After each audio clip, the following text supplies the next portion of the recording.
L'histoire des jours na Dekina TV, fausse paternité la championnat. Et tiens la prison, barifulangai. Yango na lingi na pesa témoignage na nga parti ya Kinshasa mutu nyonso alandaka la championnat. Ayeba na ko comprendre que des fois makamso to sala na loyenge okoki ko causer mutu tort. Ngai na banda ko déclarer bana ndenge zalaka na ndenga cop. Mais lelo na oloba na soka Kinshasa avant nano na sala moi prison na ngai. Suivez l'histoire des journaux de Kina TV oyo ka témoignage de ko mobile ko sala décité. Suivez.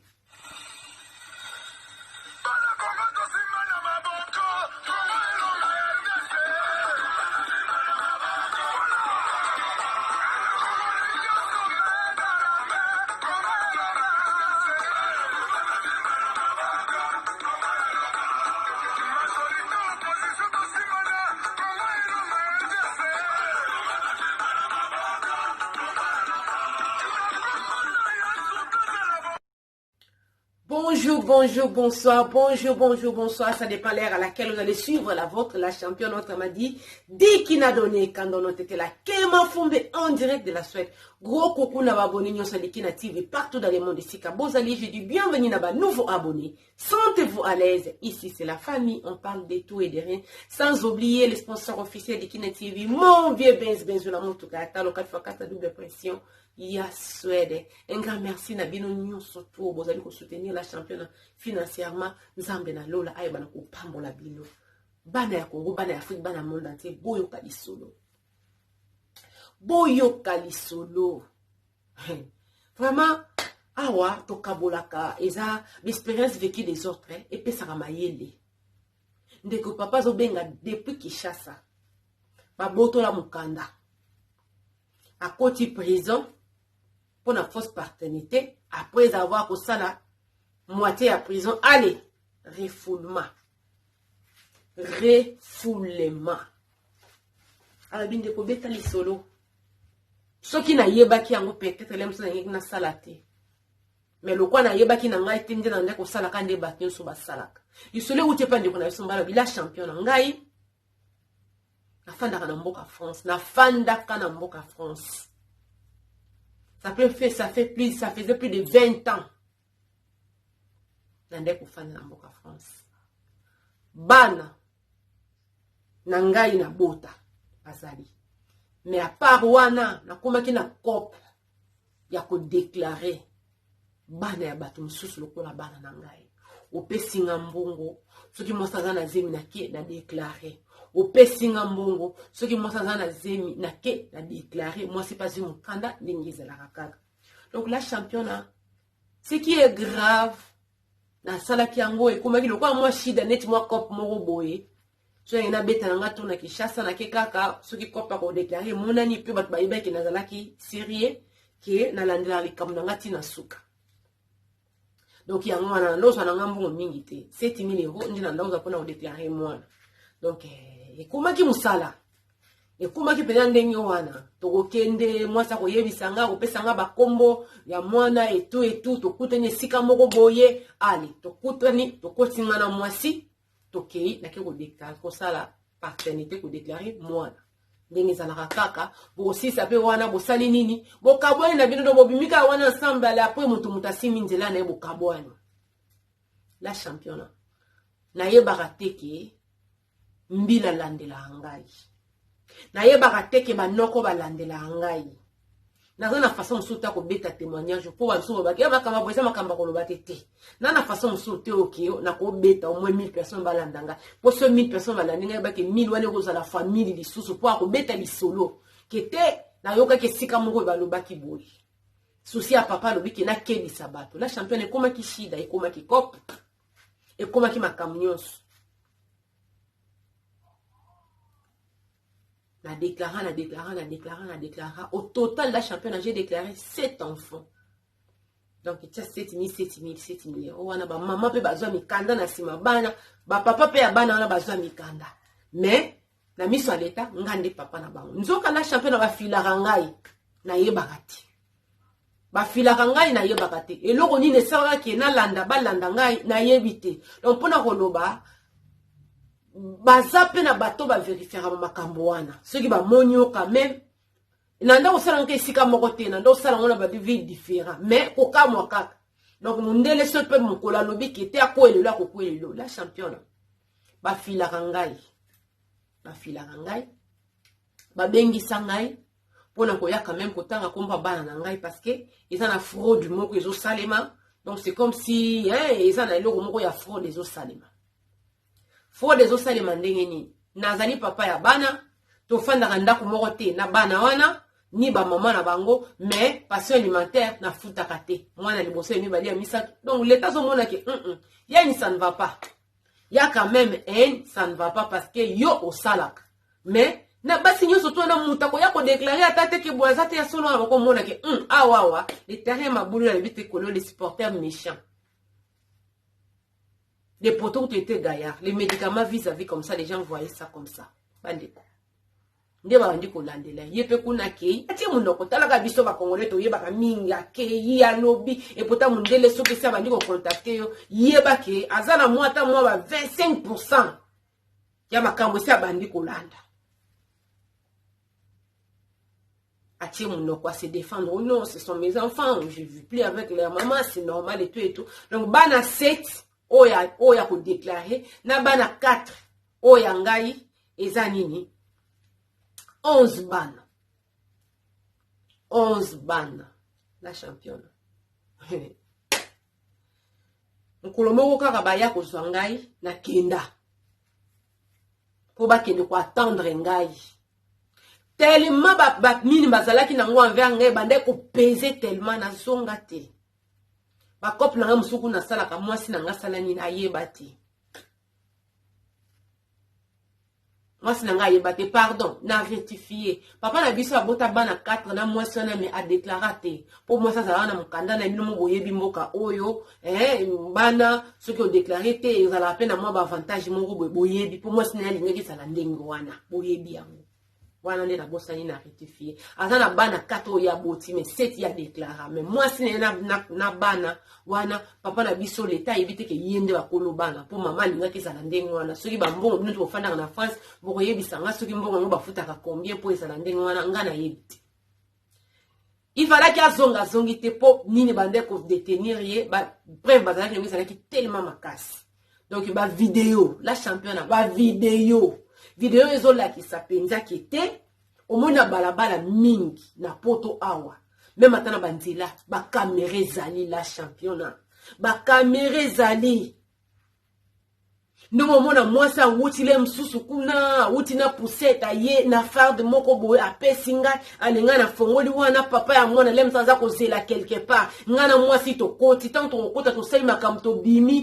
to kuta ni pe kuna mwa liboso e to sololi to kabwani wale ngana baluki nzela na ngali mwasi lem suna mobali ne basimbi nyonso twana na video na ngai nyonso tu wana na video na ngai la championne balobi na ngana na besoin avocat tango ayebisi ngai ke ba preuve bazana ngo ezo peser makasi pona yo vaut mieux osala nino collaborer pour se collaborer et kozala quand même mieux ba kopesa yo penda sentence ya makasi te ba kopesa ba katele pumbu ya makasi te la championne te na collaborer na yebisa avocat non ce sont mes enfants et tout bon talaka mundele la championne mundele ba yebi ke mwana wana kombo boye kombo na ye boye zongisa boye et tout ba bengisa bana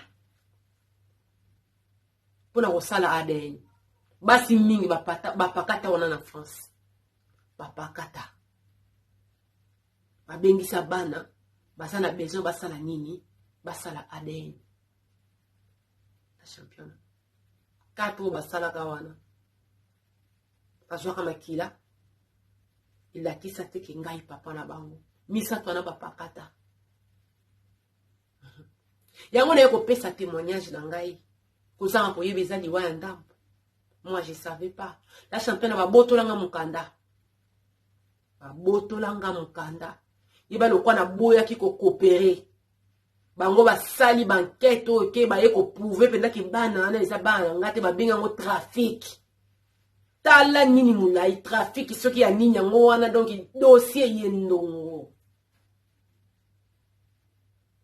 bambongo nyonso to l'État futa bana wana la champion na mutu nanga esuka ka wana te bakatelanga prison la champion na beta 15 mois na prison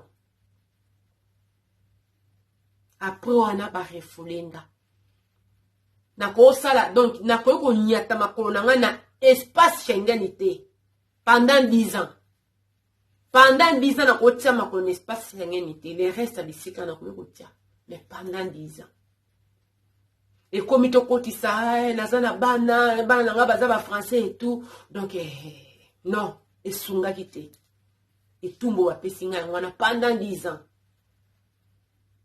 et puis mbonga ngo ngana kofuta na ozwa wapi non je sais kate ba mama misatu ba pakata oyo wana nyonso tu wana 4 wana ba botola bango mikanda na mwana na mama po mama zi mukanda na sima donc tout donc mo lipenda ke ba reye ozalaki na mukanda me ba ezali souté pourquoi mukandana ezomaki na ndenge ya fraude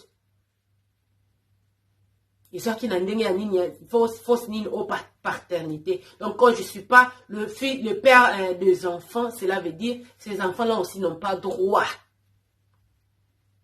ya kozala ba français ba botoli bana mikanda na ba maman na bango. Donc mutazaya na mikanda même so pendant 4 ans 5 ans pendant 7 ans on s'est retrouvé ba botoli mukanda.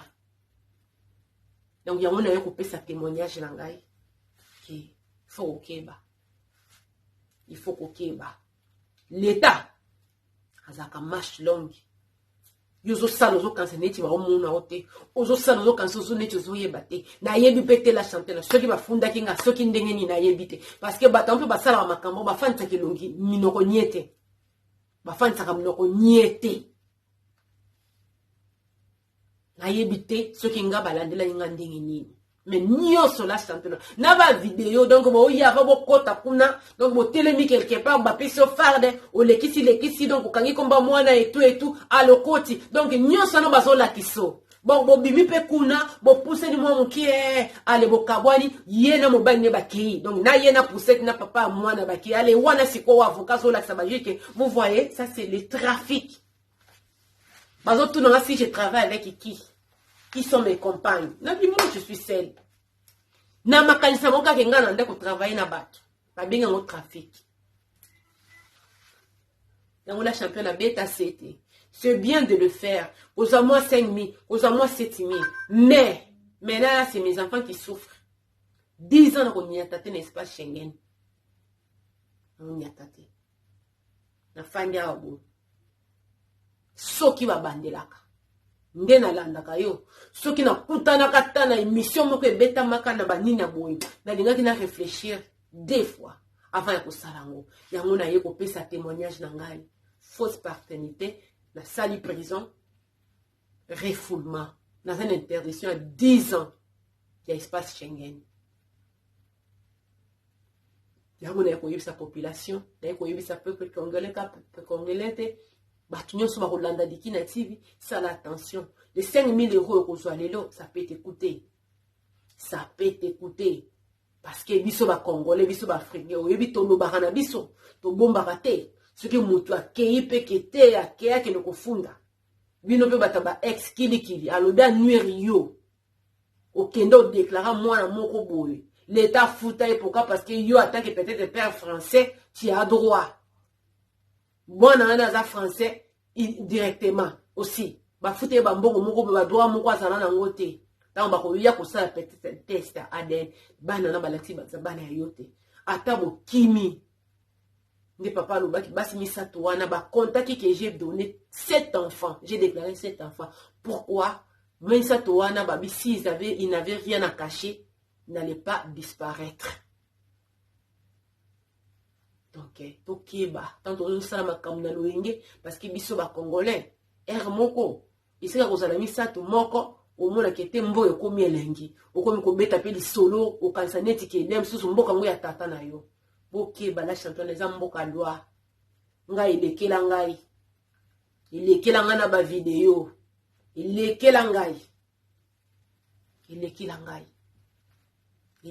yango na kopesa conseil bokeba fausse paternité okosala prison fausse paternité okose retrouver ozwi lipapu keba vraiment bandeko nalingi bino ya trop periko eza ya koteka yo sepeli nango influence boma velo mabuka na daya donc voilà vite fait hein?